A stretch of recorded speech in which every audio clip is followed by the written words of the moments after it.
I'm Eric Schumacher Rasmussen, the editor and VP of Streaming Media, and I'm here with Einari Kanerva from Elisa. Welcome. Thank you very much. Einari just gave a fascinating presentation talking about how Elisa has started delivering Nordic television in China. And we're here asking everyone who has spoken here at Northern Waves about their sense of the future. So, Einari, where do you see television in, let's say, 3 years?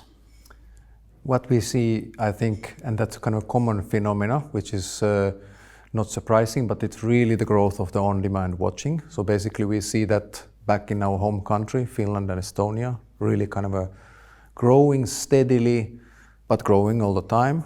We see the same in China. Definitely younger already use most of their actually TV watching in the on-demand. Mm-hmm. And I see it back at home with my kids who actually, I don't remember when they have last time watched something linear, maybe something from the sports side. And definitely there's a place for the linear as well. That is good to remember as well. But I think it will be more and more special events, things, really something like which needs to be live right at that moment. Okay. And in order to keep up with that sort of change and the continuous acceleration of change and growth in the industry, how do you see broadcasters, pay TV operators, streaming services cooperating and or competing in the next few years to sort of facilitate that change?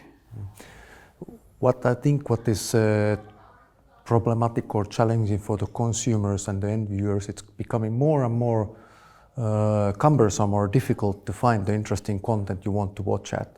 And that actually is something that we definitely need to in a way solve together.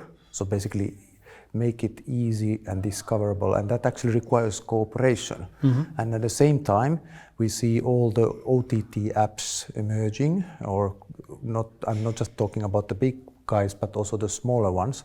But the good thing is that in the different markets where we are operating, we really see that still the domestic part is really important. Half of the watching, or 2/3, is really the domestic things, the local things that people can associate to. And that will not actually change, but it will just, the sources of that content will be a little bit different. And we just need to collaborate better to make these kind of content find its way to the end users. Sure. Now, talk a little bit about what Elisa has done in China over the last year or so. You just launched a service there in the end of 2018, right? Yes, that's true.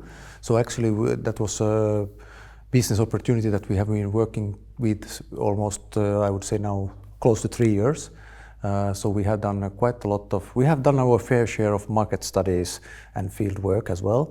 But then we really did live piloting with consumers, which I think really was the interesting part, where we tested different types of content, different types of approaches with the consumers, together with local partners. And in China, you have to cooperate. Mm-hmm. I mean, it's just about cooperation. Really, it is not possible to be as an outside of Chinese, non-Chinese company to operate in that country without the support of partners. Sure. Were you surprised at what you found when you did that testing in terms of what people wanted to watch?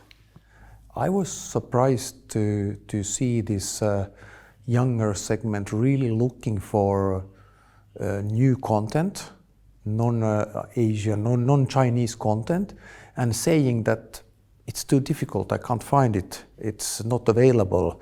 I think China has been also tightening up the regulation, and therefore more and more the things you have to watch from the official channels and things.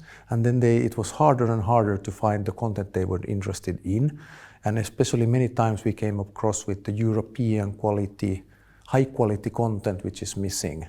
There's a lot of content in China, tens of thousands or hundreds of thousands of hours, but maybe the quality is there, what we can bring in.